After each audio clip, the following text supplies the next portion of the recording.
शोभितलिङ्गं निर्मलभासितशोभितलिङ्गं जन्मजदुःखविनाशकलिङ्गं तत्प्रणमामि सदा शिवलिङ्गम्।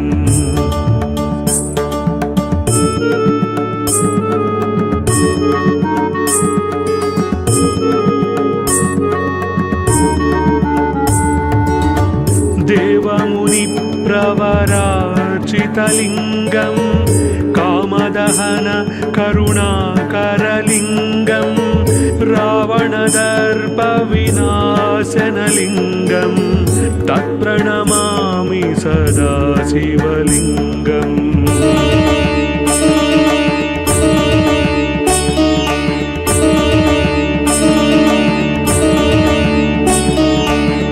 सर्वसुगन्धसुलेपितलिङ्गं बुद्धिविवर्धनकारणलिङ्गं सिद्धसुरासुरवन्दितलिङ्गं तत्प्रणमामि सदा शिवलिङ्गम्।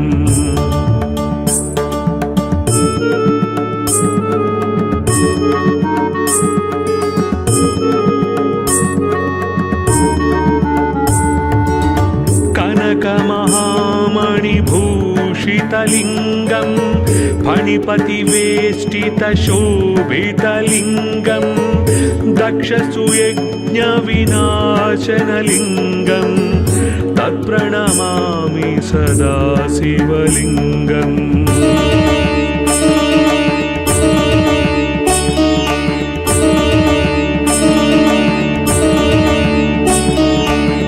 कुङ्कुमचन्दनलेपितलिङ्गं पङ्कजहारसुशोभितलिङ्गं सञ्चितपापविनाशनलिङ्गं तत्प्रणमामि सदा शिवलिङ्गम्।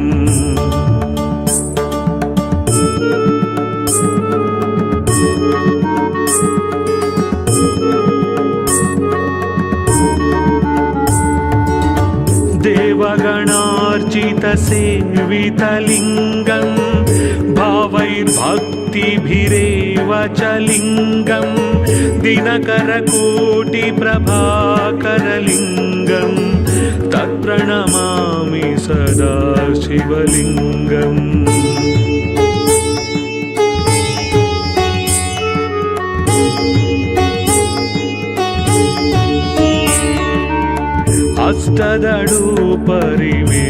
अष्टदळोपरिवेष्टितलिङ्गं सर्वसमुद्भवकारणलिङ्गम् अष्टदरिद्रविनाशनलिङ्गं तत्प्रणमामि सदा शिवलिङ्गम्।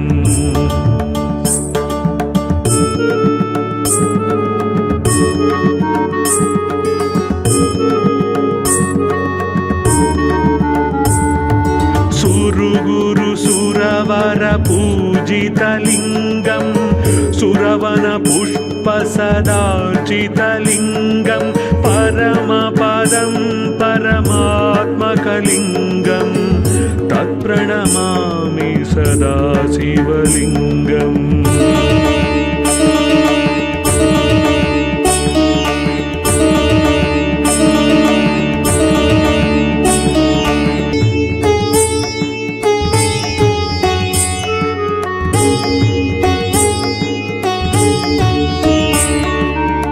ब्रह्ममुरारिसुरार्चितलिङ्गं निर्मलभासितशोभितलिङ्गं जन्मजदुःखविनाशकलिङ्गं तत्प्रणमामि सदा शिवलिङ्गम्।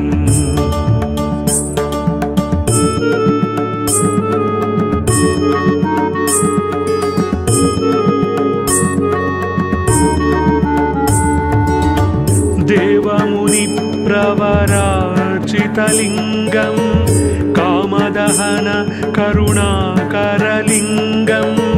रावणदर्पविनाशनलिङ्गं तत्प्रणमामि सदा शिवलिङ्गम्।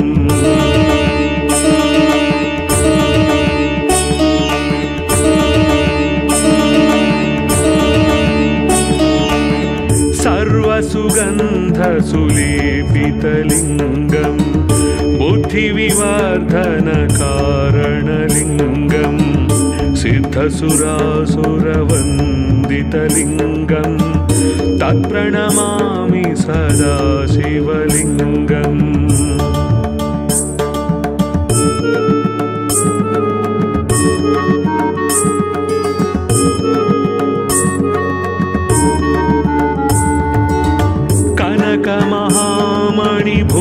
कनकमहामणिभूषितलिङ्गं फणिपतिवेष्टितशोभितलिङ्गं दक्षसुयज्ञविनाशनलिङ्गं तत्प्रणमामि सदा शिवलिङ्गम्।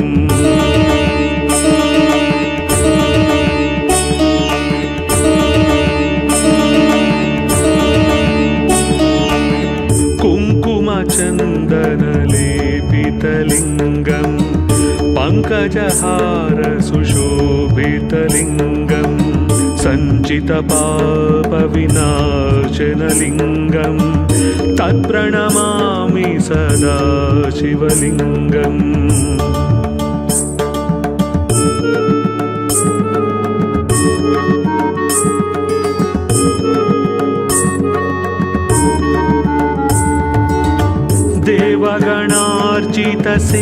देवगणार्चितसेवितलिङ्गं भावैर्भक्तिभिरेव च लिङ्गं दिनकरकोटिप्रभाकरलिङ्गं तत्प्रणमामि सदा शिवलिङ्गम्।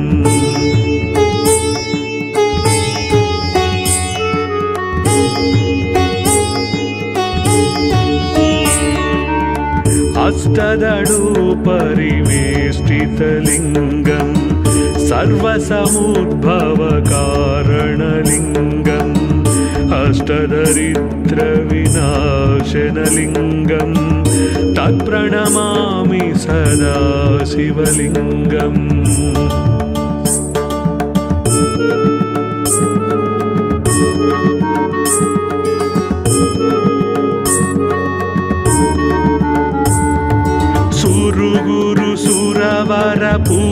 सुरवरपूजितलिङ्गं सुरवनपुष्पसदार्चितलिङ्गं परमपदं परमात्मकलिङ्गं तत्प्रणमामि सदा शिवलिङ्गम्।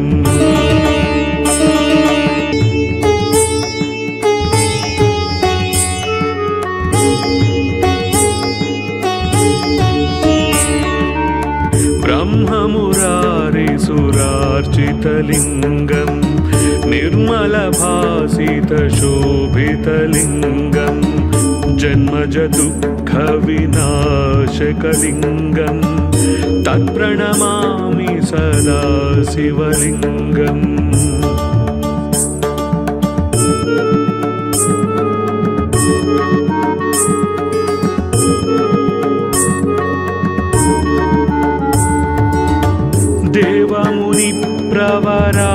देवमुनिप्रवरार्चितलिङ्गं कामदहन करुणाकरलिङ्गं रावणदर्पविनाशनलिङ्गं तत्प्रणमामि सदा शिवलिङ्गम्।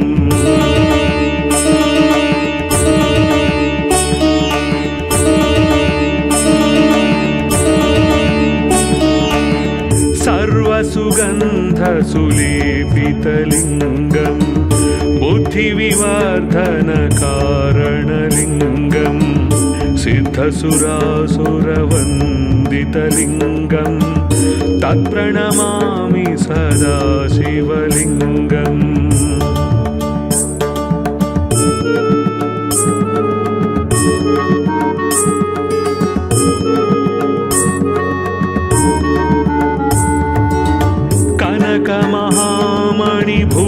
कनकमहामणिभूषितलिङ्गं फणिपतिवेष्टितशोभितलिङ्गं दक्षसुयज्ञविनाशनलिङ्गं तत्प्रणमामि सदा शिवलिङ्गम्।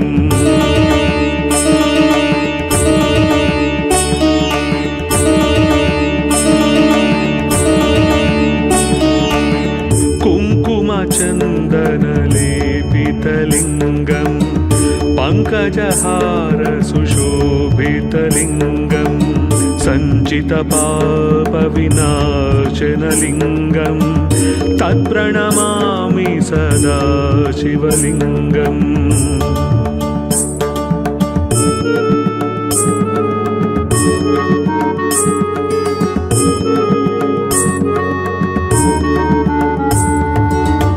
देवगणार्चितसेवितलिङ्गं भावैर्भक्तिभिरेव च लिङ्गं दिनकरकोटिप्रभाकरलिङ्गं तत्प्रणमामि सदा शिवलिङ्गम्।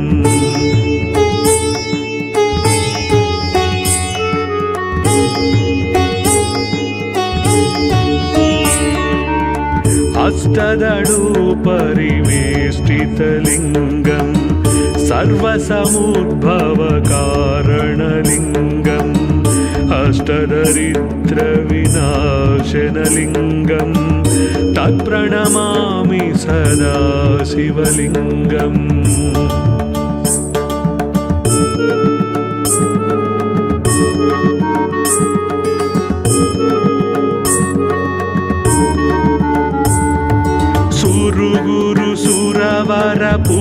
सुरवरपूजितलिङ्गं सुरवनपुष्पसदार्चितलिङ्गं परमपदं परमात्मकलिङ्गं तत्प्रणमामि सदा शिवलिङ्गम्।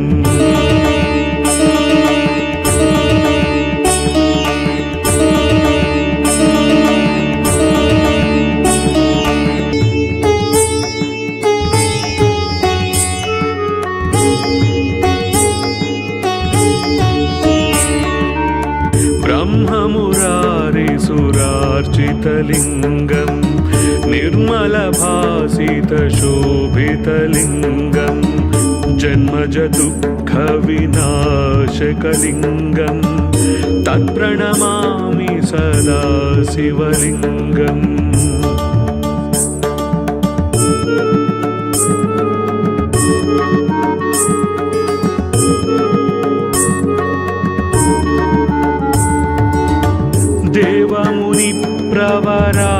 देवमुनिप्रवरार्चितलिङ्गं कामदहन करुणाकरलिङ्गं रावणदर्पविनाशनलिङ्गं तत्प्रणमामि सदा शिवलिङ्गम्।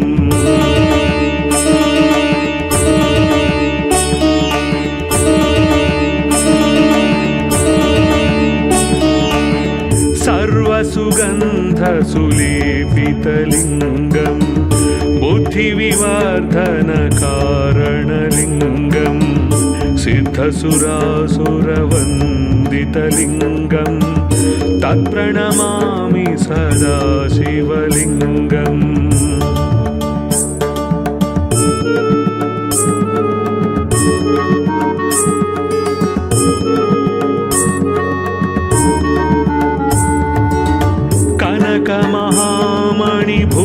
कनकमहामणिभूषितलिङ्गं फणिपतिवेष्टितशोभितलिङ्गं दक्षसुयज्ञविनाशनलिङ्गं तत्प्रणमामि सदा शिवलिङ्गम्।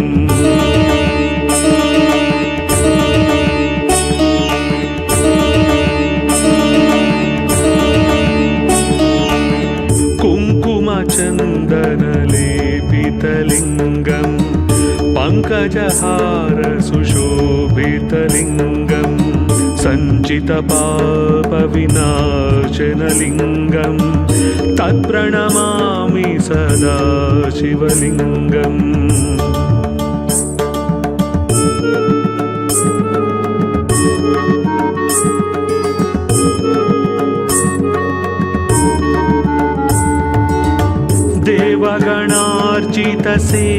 देवगणार्चितसेवितलिङ्गं भावैर्भक्तिभिरेव च लिङ्गं दिनकरकोटिप्रभाकरलिङ्गं तत्प्रणमामि सदा शिवलिङ्गम्।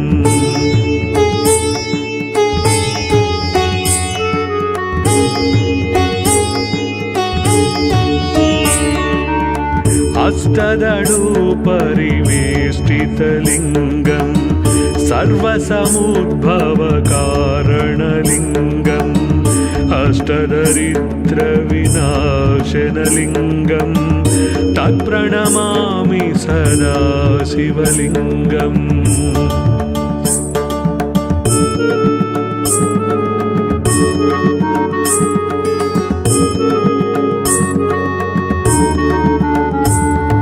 सुरगुरु सुरवर पूजितलिङ्गं सुरवन पुष्पसदार्चितलिङ्गं परमपदं परमात्मकलिङ्गं तत्प्रणमामि सदा शिवलिङ्गम्।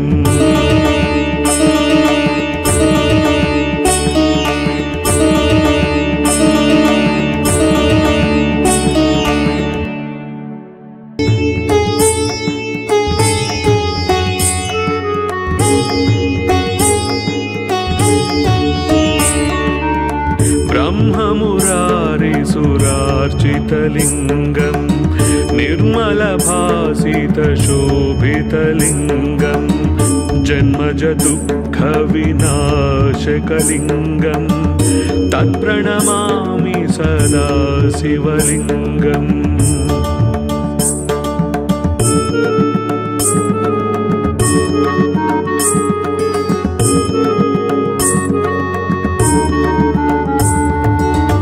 देवमुनिप्रवरार्चितलिङ्गं कामदहन करुणाकरलिङ्गं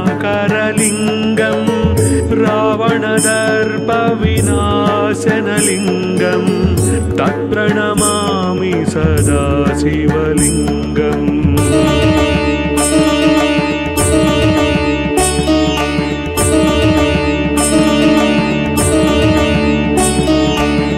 सर्वसुगन्धसुलेपितलिङ्गं बुद्धिविवर्धनकारणलिङ्गं सिद्धसुरासुरवन्दितलिङ्गं तत्प्रणमामि सदा शिवलिङ्गम्।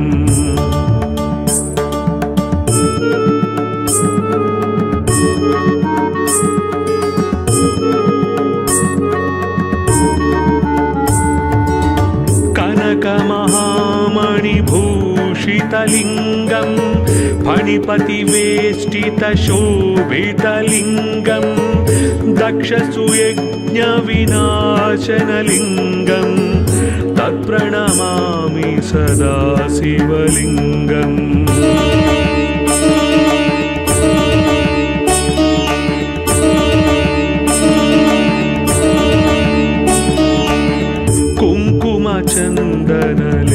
कुङ्कुमचन्दनलेपितलिङ्गं पङ्कजहारसुशोभितलिङ्गं सञ्चितपापविनाशनलिङ्गं तत्प्रणमामि सदा शिवलिङ्गम्।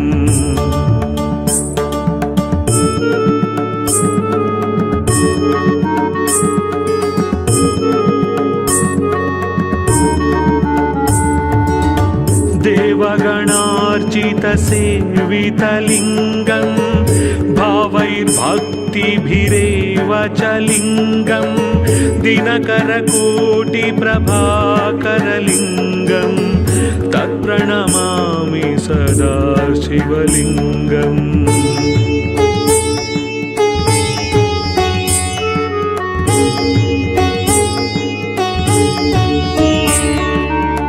अष्टदडुपरिवेष्टितलिङ्गं सर्वसमुद्भवकारणलिङ्गं अष्टदरिद्रविनाशनलिङ्गं तत्प्रणमामि सदा शिवलिङ्गम्।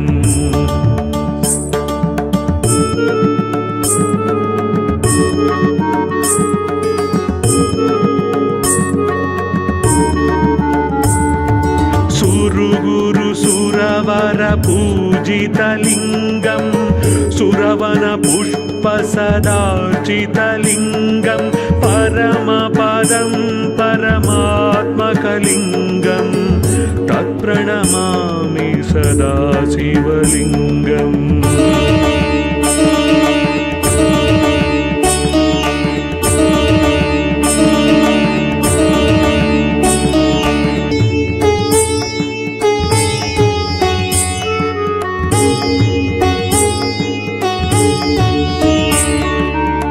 ब्रह्ममुरारिसुरार्चितलिङ्गं निर्मलभासितशोभितलिङ्गं जन्मजदुःखविनाशकलिङ्गं तत्प्रणमामि सदा शिवलिङ्गम्।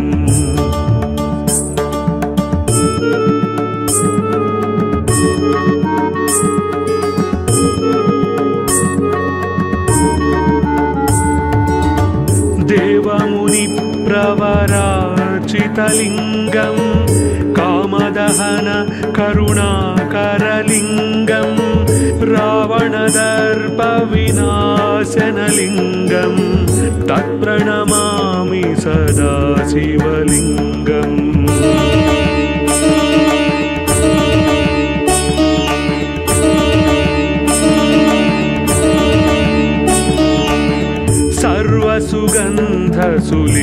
सर्वसुगन्धसुलेपितलिङ्गं बुद्धिविवर्धनकारणलिङ्गं सिद्धसुरासुरवन्दितलिङ्गं तत्प्रणमामि सदा शिवलिङ्गम्।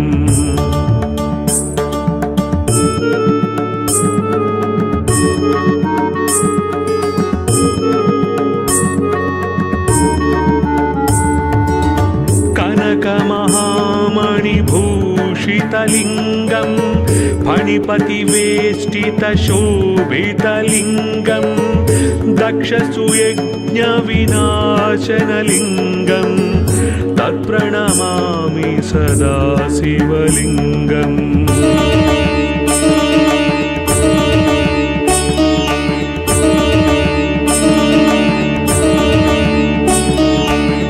कुङ्कुमचन्दनलेपितलिङ्गं पङ्कजहारसुशोभितलिङ्गं सञ्चितपापविनाशनलिङ्गं तत्प्रणमामि सदा शिवलिङ्गम्।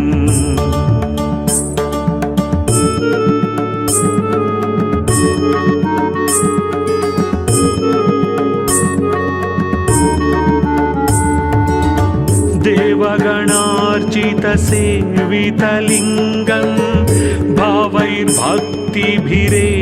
च लिङ्गं दिनकरकोटिप्रभाकरलिङ्गं तत्प्रणमामि सदा शिवलिङ्गम्।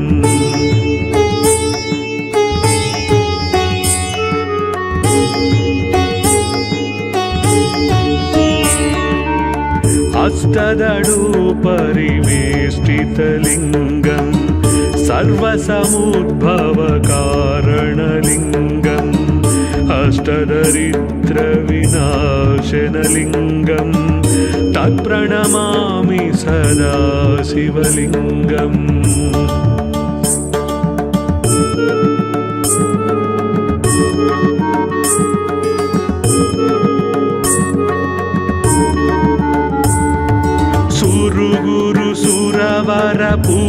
सुरवरपूजितलिङ्गं सुरवनपुष्पसदार्चितलिङ्गं परमपदं परमात्मकलिङ्गं तत्प्रणमामि सदा शिवलिङ्गम्।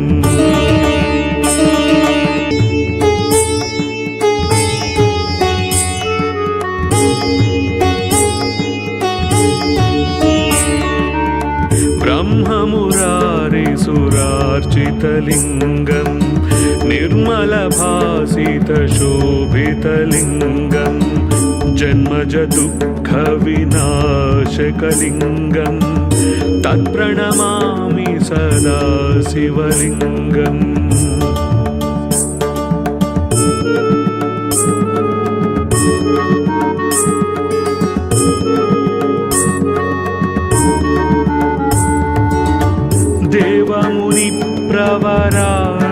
कामदहनकरुणाकरलिङ्गं करुणाकरलिङ्गं रावणदर्पविनाशनलिङ्गं तत्प्रणमामि सदा शिवलिङ्गम्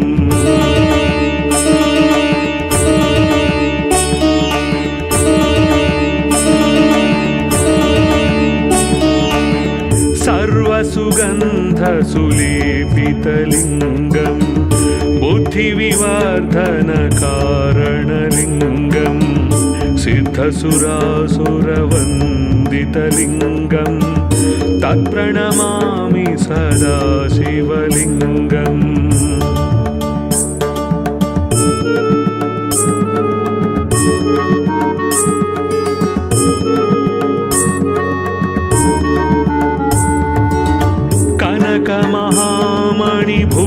कनकमहामणिभूषितलिङ्गं फणिपतिवेष्टितशोभितलिङ्गं दक्षसुयज्ञविनाशनलिङ्गं तत्प्रणमामि सदा शिवलिङ्गम्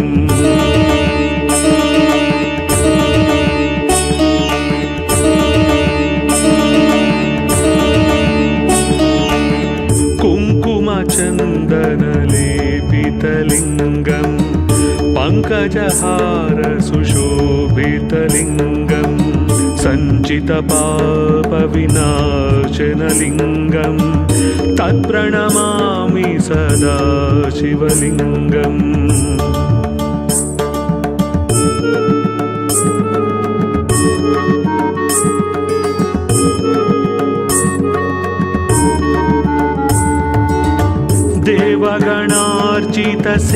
देवगणार्चितसेवितलिङ्गं भावैर्भक्तिभिरेव च लिङ्गं दिनकरकोटिप्रभाकरलिङ्गं तत्प्रणमामि सदा शिवलिङ्गम्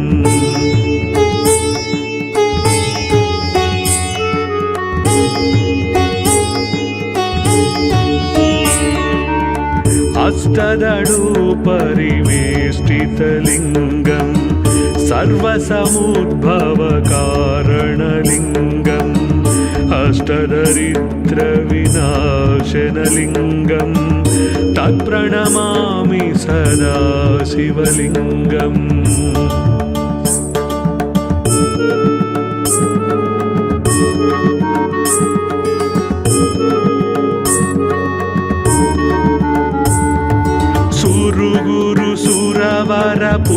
सुरवरपूजितलिङ्गं सुरवनपुष्पसदार्चितलिङ्गं परमपदं परमात्मकलिङ्गं तत्प्रणमामि सदा शिवलिङ्गम्